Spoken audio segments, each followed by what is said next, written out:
guys, I'm Riley. And I'm Audrey. And welcome to the Dramatic Effect podcast, where we dive into all things film, books, Broadway, and beyond. 1 part book club, 1 part TV movie binge, and all parts drama. Tune in every Monday. Hi guys, Welcome back to our show that has no name yet, but we're figuring it out. And by the time you're seeing this, it will indeed have a name. I'm Riley. I'm Audrey. And welcome back. Yeah, welcome back. So we were just debriefing. Audrey just got back from London. Yes, she was there with YSL Beauty. Yeah, like insane. So slay. I love them. It looked so chic. Like everything just looked like a lovely time. It was, and they did a really fantastic job planning everything and just being on top of it. It was like, if I was worried about how am I getting to the airport tomorrow? How am I doing this? Like, how are we getting here? Like, they had everything covered. It was amazing. Like, so great. Their team is awesome. And I mean, the products are, unreal. I'm like the biggest fan of YSL. So getting invited on the trip was amazing in general. Insane. And then the fact that they have such good stuff like Black Opium and like the All Hours Foundation, which better than Luminous Silk. I keep making videos about it, but it is. It was just amazing and it was so cool and it was my first time in Europe. That's awesome. So yeah, it was great. I like the closest I could compare having an all-inclusive experience like that is my spring break sophomore year of college in PV. Yes. When they did like the all-inclusive college trips. They're like, yeah. oh yeah, we got you a ride to the club. I'm like, great. So that's my version of an influencer trip. For sure. Absolutely. No, I mean, it's funny you say that because I never looked at it as like all-inclusive, but like it fully is. It's literally that. It literally is. I ordered room service. But also free. for like breakfast and lunch all 3 days. And then one night I got a little late night snack after the party with Zoe Kravitz. Which was cool. How was Zoe? I didn't get to meet her because Lauren and I were making a TikTok in the bathroom when she came up to everybody. Grind don't stop. You know what? You gotta. Yes. And it's honestly, it's okay because Lauren's TikTok performed well. Okay. Well, there you go. You know what? You got the bag. It's all right. But the picture of everybody with her did end up on Daily Mail and we are not in the No. Which is sad. But I was like, oh, it's fine. It was cool because honestly though, like my seat at dinner, I was seated like not directly across from her, but there was 3 long tables and she was at the table next to us and then like across. So I could see her the entire dinner. So I was just like you got to lay eyes on her at least. Very much. Like what's an extra conversation? I mean, it's like it's not like she would ever remember me. Yeah, you'd be friends. Yeah, I don't think that we would develop a friendship off of a 5-second interaction. So, you know, I was okay with it. Yeah, never say never. Yeah. Okay, so should we get into the theme of today's show? I think we should. So Audrey and I started reading Daisy Jones and the Six. Yes. She's a first-time reader. I'm not. Mm-hmm. Reading it through the second time is an experience, so I highly recommend when you're done do it again. Okay. Because like I think when you're not reading for plot and you're just like reading the lines, you're like, oh shit. Yeah, like, honestly, that's so good. There were certain parts because the first half I was reading it on the plane and then I was listening to the audiobook the second half, and there were some lines and some things that they're saying that I'm just like, no way. Like, what? And I'm like, period. Yeah, period. And we'll get into more of what those were. Yeah. So for people listening, we read through around like page 174. I think it's different in every copy. Yeah. We had picked that halfway point in like our hard copy, but then my Kindle was different and my audiobook was different. Yeah. I just did like the chapters. How good is the voice acting in the audiobook? It's really great. It's crazy that they have different actors read for each part. I've never seen anything like that from an audiobook. Never. It's really cool. It's really cool. I don't think you'd be able to do this sort of book if there wasn't different voices though, right? No, definitely not. Speaking of who wrote the book, so the book is by Taylor Jenkins Reids. So it's loosely inspired by, or not loosely, it's very heavily inspired by Fleetwood Mac. Yeah. Like as a big Fleetwood Mac fan and as someone who became more obsessed with the band after reading the book and now reading the book again, I'm like, oh my God, wait, that actually happened. Like this actually happened. So like, I don't want to get into too much of that because I don't want to spoil the book. Yeah, that's like, honestly, while I was reading, it really made me want to look into Fleetwood Mac and see. Right. And see the connections and see what was true, what wasn't, like what actually happened. Yeah. So be prepared to dig yourself a rabbit hole. Oh yeah. And we'll get into that on an episode of this show for sure. Yeah. So far, like the big song that we've seen them do is Honeycomb, right? Yes. Like that's the song that like everyone loves. And I feel like that might be Landslide.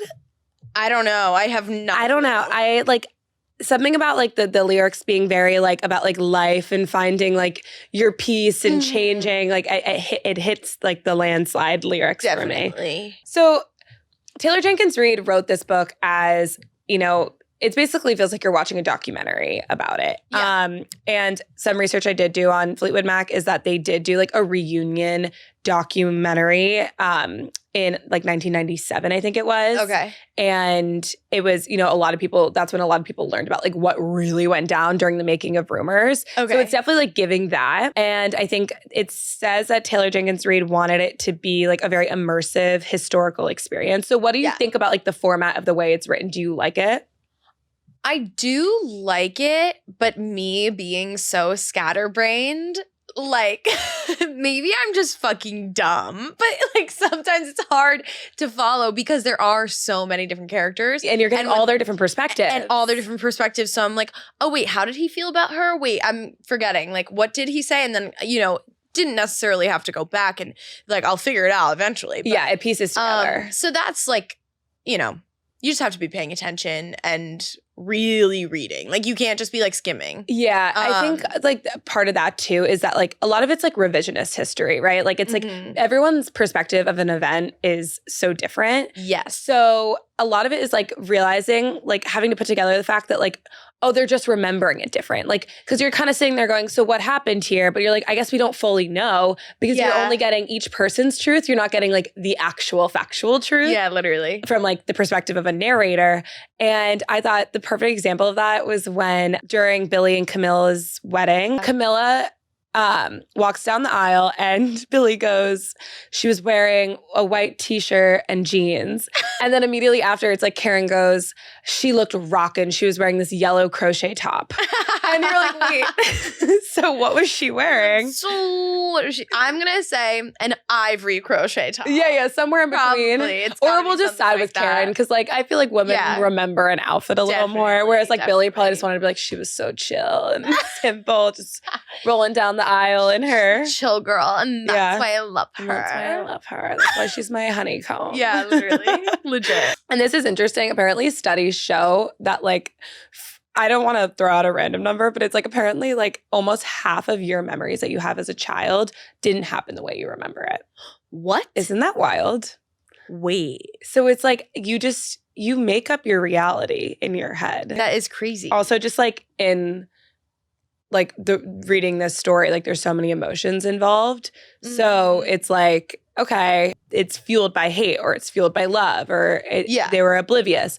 Another thing is like, we obviously see in this first part, Graham and Karen hook up for the first time. Yeah. And like little things like that, like where he, you know, would like bring her bag. Yeah. And like she would, like Karen would be looking at like, oh, like Billy's so good to Camilla. Like he will, you know, give her, she likes 2 limes in her drink. So he'll always give her his lime from his drink. And like, I wish I had someone to do that for me. And then the next line is literally like Graham being like, and I would always do this for Karen. And it's like, you never see what's right in front of you. Yeah, never. You always like want what someone else has. So it's like a good reminder of like, be aware of like how other people are treating you, not just like envious of other people's relationships. Yeah, no, because it's that because she's looking outward and she's not looking at like literally what's right in front of her. Yeah, exactly. And then it's just so funny. She's also just like an independent boss, you know? So 100%. So I think also rock and roll like is, you know, understanding what it was like during this time is really important to the story. Yeah. Drugs is obviously a huge role in ginormous. And I mean, it's crazy how casual they are, right? Like Daisy has her pockets full of pills and Billy almost like risked it all just to like do heroin. He had one line that was like, I might as well try heroin once. No, I know. And they're like, yeah, so they were doing H. I'm like, oh, it's that casual? Yeah, yeah, you know. Which again, good old H, which again harkens to like Fleetwood Mac, like rumors of them doing like you know, lines of blow in the studio when they were making their albums. Yeah. So it clearly was like, Which I think 100,000% happened. oh yeah, 100%, 100%. right? Sex, drugs, and rock and roll is Yeah. saying for a reason. Yeah. You know, the music industry is obviously like a very male-dominated industry. We see that with Teddy. Like, he's kind of the mastermind behind it. Like, Yeah. clearly they are like industry plugs. Like, I do feel like they made it seem really easy to, Yes. right? Like, They made it seem so easy. I was like thinking to myself, I was like, the fact that like, it's like, oh, got a manager, oh, got an agent, oh, on tour. yeah. Sorry. Let's take a step back here. Like, they're a little band in Pittsburgh and suddenly they're like playing in LA on the yeah, strip. that really was bizarre because honestly, like, I could understand something like that happening in the days of social media. Right. When things are, it's easier for people to discover you. But I'm like, how the fuck Yeah. did you just like get this fantastic manager who, and that's also the thing is like finding a good manager. It's like usually you will not find the correct manager the first time around. Right. And that was just insane. And I was like, wow, okay. Yeah, and then like they find the right music producer and the right Yes, label. And I guess you everything, see like, you fell do see into both place. sides of the coin because Daisy did have a bad manager at first. Exactly. But she's still like making it for her was still fairly easy. They made it Yeah. seem like they were giving out record deals like candy. No, legit. And And- he's like, calling Camilla, I got a record deal. And, or what, No, you guys, said, if I had a record deal, would you marry me? yeah. And she's like, you got a record deal? And it's like, Queen. wait, which was so cute. I was like, wait, that's so cute. But also, it's like, oh, casual? Casual. I don't Yeah. know. That was really funny, but funny that you said that. Yeah, I no, totally thought the same It's thing. like they literally like they went from just like being a wedding band to being like at festivals to being on tour within like what seemed like a couple pages. No, So yeah, maybe it was like a what? sped up version. I guess. How But- many years do you think that was? I don't think it was more than like a year or two. Over What? Yeah, I think because I think the story starts. I don't remember the years that they put on so it. nuts. But yeah, no, it was definitely fast. And same. Okay. This is an interesting thing too. Like Daisy had it really easy. Daisy is the perfect example, right? Of like pretty privilege. She's comes from money. She never has had to like follow a rule in her life. Yeah. Everything is just thrown at her. Men are obsessed with her. Uh-huh. And, you know, they throw a record deal at her and it's not perfect. So she, you know, doesn't show up to the studio. Like, Yeah. she just like she refuses to get anything less than what she wants, which Yeah. like I can respect, but it's also like I can see how that's like infuriating because I was thinking Yeah. about Simone, who's like a woman of color, Mhm. you know, trying to make it in the industry. She's hustling. She's like in bed early with her hair in a bonnet. Like, Yeah. ready to go. And Daisy's calling her fucked up at 4 a.m., like Yeah. about to break into her parents' like childhood home. And it's like, and then Simone has to go and bail her out of jail. And Yeah. it's like, girl, what? No, and it's so funny you say that because also, and I was thinking this to myself, the way that everybody talks about Daisy is like she's this ethereal Yeah. goddess, can do no wrong, or at least in the beginning, that's the way they talk about her. Yeah. And I'm just like, wow, like I hope people talk about me that way when I'm not in the room. Like, Right. but it was so funny because I'm just like, but she's kind of like a really privileged. It's a little infuriating Yeah, when you like, I'm really like- think about it. Yeah, I'm like, wait, you kind of got everything handed to you, but yet everybody's obsessed with you and is speaking of you so highly. I don't know. I guess maybe it's because the culture was that way back then. And she was beautiful. And she was beautiful. And I think that was a big part of it. And Yeah. talented, right? Oh, that was the Yeah. other thing. Like Simone Yeah. would go to like voice lessons and like hone her voice. And like Daisy just gets famous for having this kind of like unwily, gritty voice. And Yeah. like she got to have that easy way out. Like it all just came really easily to her. Uh-huh. But I think it's so interesting that like Teddy clearly from the get-go had this plan to like get Daisy with the sex. Like she was clearly like almost an industry plan. Like I think that was like definitely like existed at the time. Yeah, like they totally. clearly just were really talented and people saw that. And so they got catapulted to fame really fast. At one point, the hotel concierge, you know how he'll butt in every once in a while? Yeah. And he'll be like, oh, there's so many bands that like came through all the time. I can't keep track of who was who. Like for them to make it in a time when everyone wanted to be a rock star is like crazy. Yeah, exactly. It's like when everybody wants to be an influencer. Now it's like, exactly. It's that literally. Now. And then again, we were just talking about this, but Daisy gets sent like the jumpsuits. Like she's very much the it girl. And it was before she even had a record deal or was like a famous singer. I know. She was just like the it girl. And it's like, was she in magazines? Like, did that exist the way it exists? Existed in later times? I wonder. And I'd love to see if Stevie Nicks was. Right. Because it's like, it's just interesting. And it was so funny when she got sent like the Halston, was it overall? Jumpsuit. Yeah. I was like, that is so funny because she's like, oh, they sent them over. I'm like, that's literally something I would say. No, literally. Like, I would literally be like, oh, they sent them over. Like, exactly. And I was just like, that is really funny. So yeah, she's like the OG influencer. Yeah. But then she's like too cool for school because she like plans on wearing the jumpsuit, but then oversleeps and wears like an oversized man's shirt to a recording session. So she's just a little all over the place. Sounds like myself. Yeah. Us rolling into the studio late. Currently, rolling into the studio late, currently marinating in my self-tanner. I'm not kidding. I literally am. It's wet. And it's wet? Is it sticky? Well, no, not really. I stood in front of my fan, in front of my I like Dyson it. Open window. I used to get spray tans in college for like date nights. And like when you're like paying for a spray tan, it's different, I feel like. So I would like get home and watch like 2 hours of TV in my bedroom. Like completely naked, just like sitting on the edge of my bed on a towel. That is so like funny. Shaking cold, but they would come out perfect. Like I'm sure, but like you could have at least put on like some really loose sweatpants and a really loose sweatshirt. I was too nervous. I think one time I got like a line from sweatpants and I just like never looked back. I'm like pretty generous with it. I'm like, it'll be fine. You're a little more chill than I am. Yeah, I wonder fully put on a full face of makeup and I'm gonna have to shower like from there down. Yeah. But it's okay. I wonder if Daisy got spray tans. Did they have spray tans then? Do you know? What should I Google when they invented spray tans? What would I have done without self-tanner back in the 70s? I don't know. I would be a lot more insecure than I already am. No, like I would not be able to handle being like pale. No. Also, like I guess like highlights existed. What year was the spray tan invented? Must know. Oh, 1950s.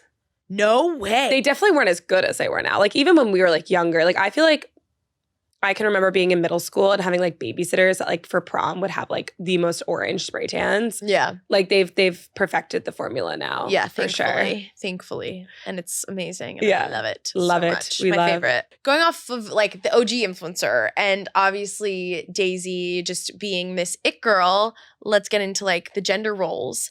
And so I loved when she said, I'm not a muse. Oh, that's the best line. The best. End of fucking story. End of fucking story. Like so good. And it really infuriated me though, the things when she was saying like she would say something that was brilliant and then a man would be like, let me write that down and then use it in their song. Right. And I haven't had something like that happen to me before where not necessarily a song, but like an idea that I've had or something that I thought was funny and then maybe like a male creator or somebody who does like podcasts or I do know like for a fact, like back in the day, I wrote out this entire deck of like a YouTube series idea that I had. And this big company did take that and made it into something else for another girl. Oh my God. Oh yeah, fully, yeah. Yeah, it does happen on social media all the time. And I was like, that was my idea. And I know it was my idea. Right. And I know that they took it and gave it to another girl.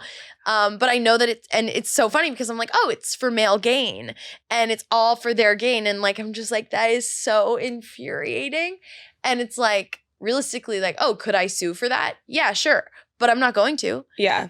But that's because like I know I'm going against a huge male run there's corporation. And it's just so funny because I feel like back then women had even less power than they do now. Mm-hmm. And it's just interesting watching Daisy navigate that because she navigates it in so many different aspects, like with her songwriting, her love life, everything. I completely agree. It's also so crazy because, you know, then it's like in the music industry, like women were just meant to be the muse and the pretty little like object, and she like was not gonna have that. Yeah. Yet she was also at the same time like the archetype for like the perfect female when it came to looks and talent and all of that. Yeah. But I love that line so much. And it's such a good point. Like there are so many parallels between like the current day entertainment industry and back then, just in a different way. Because in a lot of ways, you know, influencing and content creation is like this new industry in the same way rock and roll was then. Yeah. So it's like, you know, it's the Wild West, and, you know, there's a lack of rules, and people feel like lack of rules, and that's how people get taken advantage of. And that's what happened to Daisy with her first manager. Yes. And I'm like, wow. Yeah. It's just so crazy because I see that happen a lot. Like girls getting taken advantage of by management companies. Scummy managers. Totally. And like all that kind of stuff. It's just like crazy. Yeah. I also thought another good line that felt very modern in a lot of ways was men often think they deserve a sticker for treating women like people. And it's like the idea that like, oh, I was so chivalrous and I was so thoughtful. Like, okay. You want a medal? No, literally, for basic respect? You want a medal? I made a TikTok about this because it was he's a 10, but blah, blah, blah. Right. And it was like, he's a 6, but he buys you flowers. I'm like, he's still a fucking 6. Like, that's the bare minimum. Like, am I supposed to like give him a gold star for doing something nice? Like, exactly. It's just bizarre, but it's, you know, yeah. Like, thank God that we live in a time where we can call that shit out like more publicly and like 100% and like hold men accountable for that, because like they're having accounts of these events like 20, 30 years later. Like it's not like they were like saying this shit out loud in the 70s to these men. Like they just were thinking it, and this is how they remember the events. Yeah. Which is so crazy. So crazy. And I think also a really cool parallel between when it comes to like Billy and cheating and Camilla as a wife. She was never a victim, right? Like she was always very supportive of Billy and his dreams, and she kind of let things slide because she was in love with him. And she had a quote that was something like, I know plenty of marriages with no cheating that aren't happy marriages. Marriages. Plenty faithful marriages that aren't happy marriages. And it was giving Daphne from White Lotus. 100,000% Daphne. And, you know, it's this idea that like, you're only a victim if you decide to be a victim. Yeah. But I also don't think that you should be cheated on. Right. So like, let's not glorify. Let's not glorify. Yeah, exactly. Cheating. I know. It's tough because cheating is, I think it's disgusting and gross and awful. But then, you know, taking that power back and being like, well, I'm not a victim, like, whatever. Like, I know that I'm in love with him and I know that I want my life to be a certain way. Yeah. She did say that. She was like, I'm not going to let this horrible version of him that I know that he's not dictate how my life is going to be. Right. And I was like, okay, like, very true. Yeah. And, you know, love is difficult when you do love someone so much and they do something so horrible to you, but they're telling you, I can change, I can be different, I will be this person that you want me to be. Then, yeah, of course, like that's a tough decision to make. Yeah. And, you know, I think that she was just like, well, she's like, I do have a child with this person. I know that he loves me at the end of the day. Yeah. And so, you know, it'll work out. But she also finally did put her foot down. I think also something that's so cool about Camilla is she works in silence. Like she's clearly does have like wear the pants in the relationship, but not in like a brazen, like they fight type of way. Not at all. I loved the story that Karen tells about how Camilla wanted to go out for breakfast, but everyone else wanted burgers. So she said, let's cook at home. And we got all the materials. And then she's like, well, the meat didn't look good. So I made eggs. And then while I was at it, I made some pancakes. And then I threw in some bacon. Yeah. And at the end of the day, she manipulated the entire situation to be the meal she wanted. Yeah. And I feel like that's just like such a good metaphor for like her greater ability to make a situation what she wanted. Totally. So it's a very different way though than like the way that Daisy gets what she wants or the way that Karen gets what she wants. Definitely. But that's, I just think that's how different people work differently. Yeah. And like God works hard, but Camilla works harder. Yeah. Maybe you can speak to this because you're like in the arts. Whereas like I'm more like in like content creation. So it's a creative industry, but it's not like, artists feel like so passionate and like would die for the sake of the art type of thing. And it feels like, Billy and Daisy very much operate that way when it comes to their music. Like they would put it all on the line for this music. But do you feel like that's like at the end of the day, like it's just a product? Or do you think it's like it is so important that like it transcends everything? It is so important. And that's one of the reasons why I don't like post my singing because it's something so important to me and something so like near and dear and close to my heart. Like that if somebody does comment on it and I know you don't want your confidence to be ruined just for the sake of someone else hearing your and I already have enough in my head going on and enough self-doubt that I don't need the outward criticism, especially from people on social media who I don't even know who's, commenting and if I should even care about what they think. Yeah, and if it even has any weight to it. Like if it's a 12-year-old, like obviously I shouldn't be listening to them, but I don't know who is making that comment. And I don't want something like that to affect me and my craft and what I love to do. And like people could comment anything about like the way I look, whatever. Like I don't care. And I could make content about all of that stuff and people can comment on it and I don't care. But as soon as it would be like somebody commenting on my voice and like my singing, and that's something that I've done for so long and is so important to me, that it would really, really hurt me. Right. Whereas the other things, like, I don't really care. Right. It's so personal.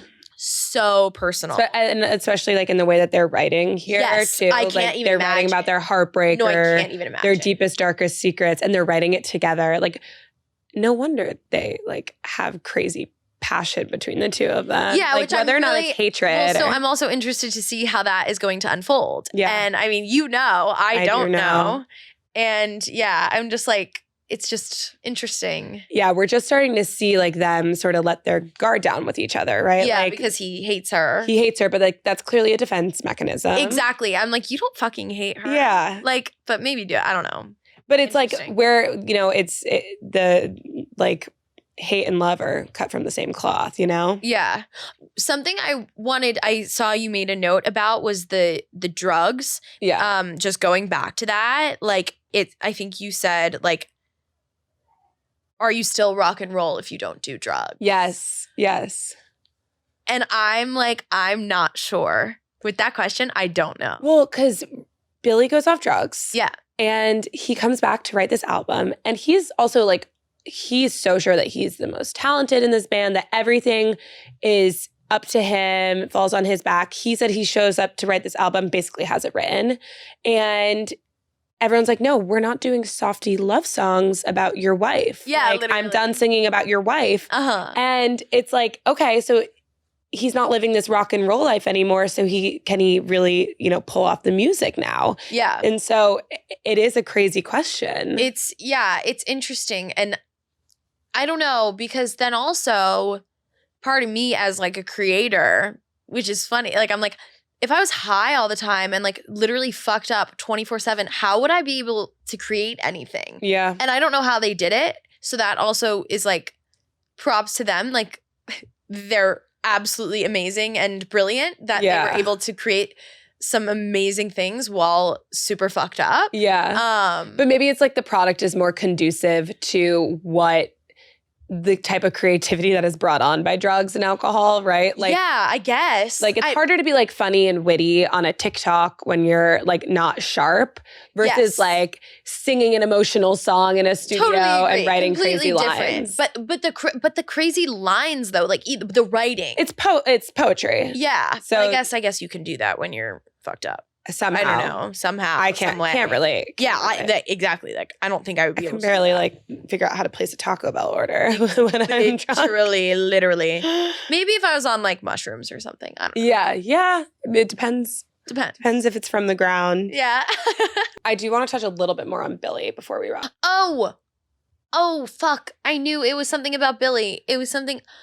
Oh, I know. The cheating and stuff. It's really interesting listening to it from his perspective. Yes. And him claiming how much he loves her, yet still doing that. And I'm just like, what do you mean? Like, that is really hard for me to wrap my head around and rationalize. And I don't know if, I don't know. It's self-sabotaging though, right? Like he is so sure that he doesn't know how to be a father. He doesn't know how to be a partner because he had this deadbeat dad who literally sees his two sons performing in a wedding band at a wedding he's at and doesn't recognize them because he hasn't seen them in 20 years. Yeah. And that to him, I think, was like so traumatizing. And it's shaped the way that he thought that he could approach fatherhood and being a husband. And so to him, he's doing the right thing by just removing himself and not even trying to be a father, not even trying to be a husband. He's just totally tapping out. Yeah. And at the end of the day, he has to face the music and say, okay, no, I can't just have my wife at home pregnant with our newborn child. I have to go and like go to rehab before I can even meet my child. Yeah. And it's so crazy then when you see the twins be born. But he didn't make that decision to go to rehab. No, she had to make it for him. And that's why like she's his better half and his control. Totally. And Daisy represents everything that is toxic about him. And all of his like toxic urges and the things that he knows are like bad in himself, he sees in Daisy and he sees all the good. And that's why he hates her. And that's why he hates her. Yeah. Because he's like taking out his own feelings on parts of himself that he doesn't like about himself. And you know what that comes back to is like haters on the internet. Like, sorry that I keep like bringing that back, but that is my life. But like usually people, when they hate you or are making comments towards you, it's usually a reflection on how they feel about themselves internally. And like saying, if like they're commenting and they're like, oh my God, you look so fat. It's like, you probably are insecure about your weight. Like something like that. Yeah, and it's 100%. Just so crazy. Like just weird how human nature does that. Yeah. No, so true. So true. We will get into part 2. So post page 175. They are fully working collaboratively on this album. I'm really excited to keep reading.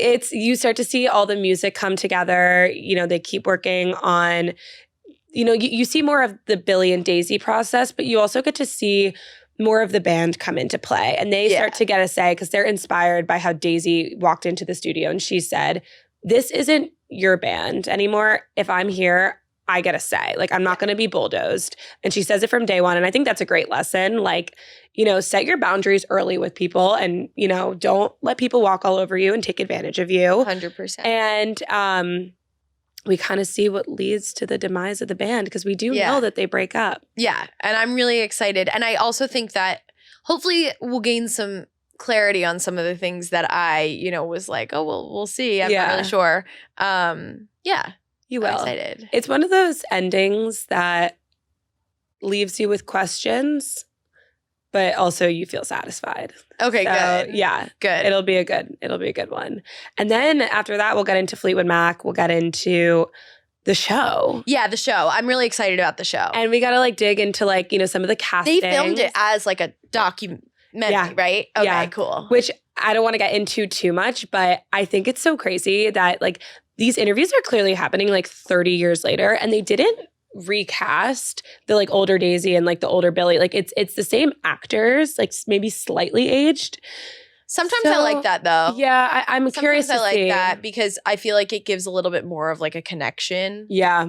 because sometimes when it's two different actors, I'm just like, I can't believe that this is the same person. Like Kim Cattrall as older Hilary Duff in How I Met Your Father, which I know you didn't watch. Wait, but... I didn't watch. I didn't. Oh my God. Wait, I'm dead. No. Oh, way we have to wrap is we have to talk about Aiden and SJP. I opened a video of them kissing. Oh my God, and the you guys. first comment is Audrey like, yes! That video, that it literally only had 400 likes. I'm dead that you saw that video. Oh, yep. I'm obsessed. Yeah, no. I need to watch. And he's so hot. So good. I'll probably just jump in on this season. I'm not gonna catch up on last season. I'm not. I don't want to watch Big pass away. Yeah. So yeah. Well, also, I feel like it's gonna work out for them this time because Aiden and Carrie. It has to because they don't have another choice. They don't have another choice. Big's dead now, so she's not gonna go cheat on him with Big. Exactly. And I wonder what happened to Aiden's wife that he had in. Did you see the movies? Yeah. He like had a wife and kids, but then he like fully like made out with Carrie. So, yeah. Like, so I think I think that he settled because Carrie never she didn't follow through. Yeah. You know, he gave her that pear-shaped ring and she was like, she couldn't deal. Yeah. It's pear-shaped. Yep. Well, you know.